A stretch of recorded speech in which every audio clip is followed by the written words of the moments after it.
I've really kind of like figured out my editing process for dialogue. And a lot of dialogue was like relatively easy for this film because of the way it was shot. Pretty much like I shot like, like let's use this scene for an example.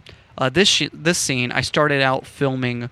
This character is named Catherine McMahon in the story, and so I started shooting all of her shots throughout the scene, and then we flip the camera around and shoot all of the footage for the Night Terror. So all of the one actor's lines are all together in the footage, and then the other actor's lines are all together in the footage. And the Night Terror is even easier because I'm not looking for the actual dialogue because his dialogue was ADR'd, which means it was recorded in post. Technically, for this scene, it was recorded in pre-production. It depends on the scene, but this was one of the scenes that was filmed later, so I'd already recorded all of the dialogue for the Night Terror when this scene was filmed. But so it was not hard to edit. I just had to figure out what body movements for his body language matched up with the dialogue the best, and there was flexibility there because I mean, especially since this shot of him is so dark, but in general. For the Night Terror as a character, it's like you don't see his face, you don't see his mouth moving, so there's a lot of flexibility with like how you can sync up dialogue, right?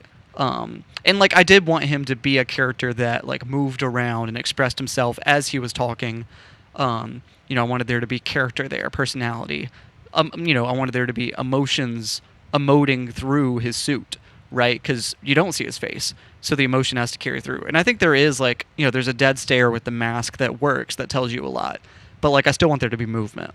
I thought that was important for the character. But anyway, I bring that all up just to say that like my process for editing scenes like this, was pretty easy. And I've made a video before on the channel, I think just called How I Edit Dialogue, that was made during one of my previous short films, Through Fire and Brimstone, when I was editing that.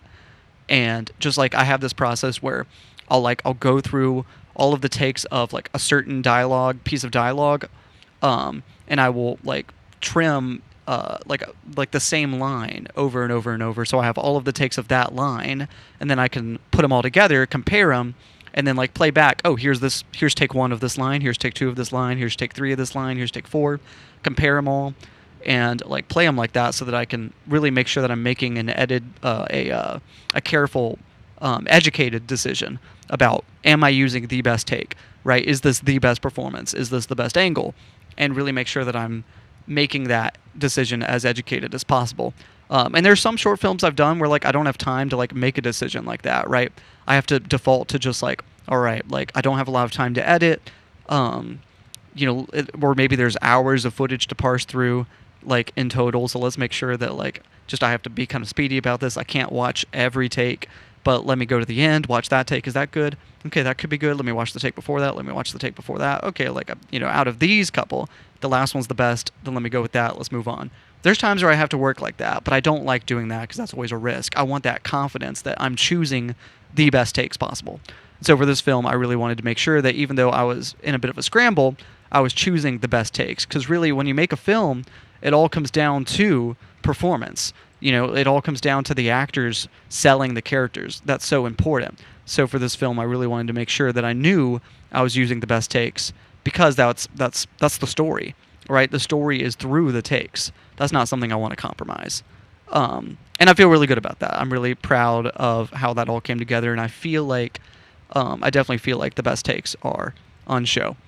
So I feel good about that process. I feel like it's, like I've gotten speedier about it. And it's helpful too, like doing that, like doing editing right after you film, so that there's not time to forget the context of the footage, right? So that like, you already have in your head like, oh, I remember that we shot this, then we shot this, then we shot this. You remember the order in which you film things. You already have in your head.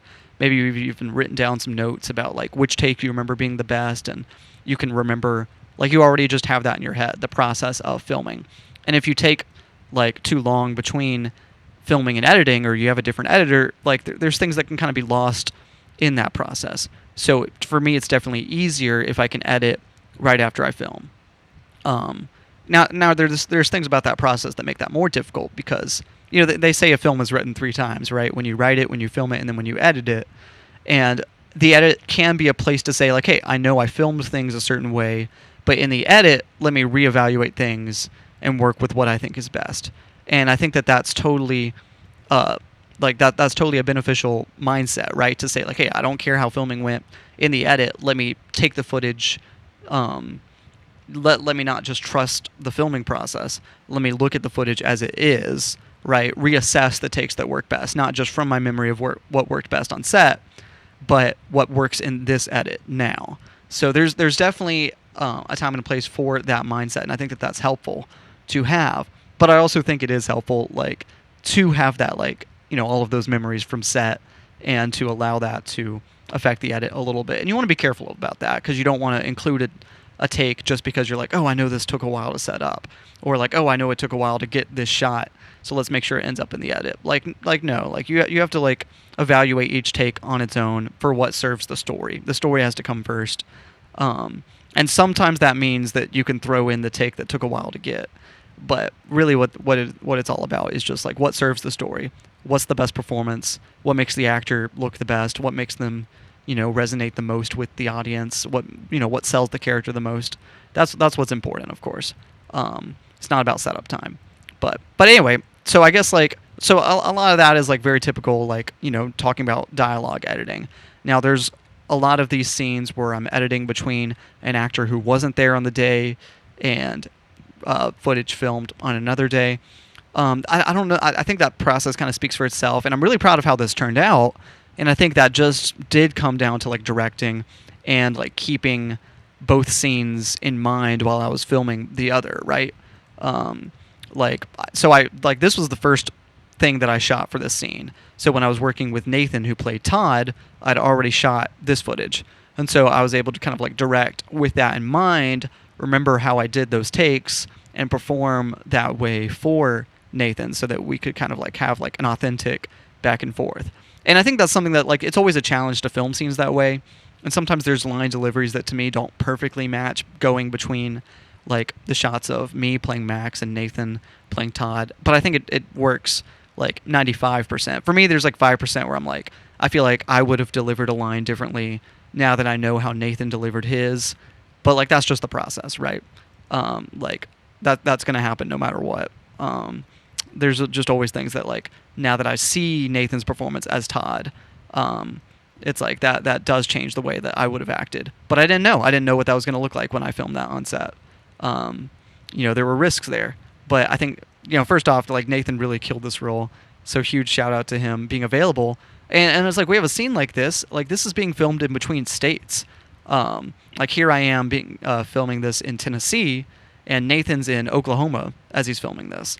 So it's really cool just to have a scene like this where you can have this kind of remote performance and bring actors together. Nathan did a great job, so I'm really glad that he was able to be a part of this film. And there's stuff like that all over the edit, right?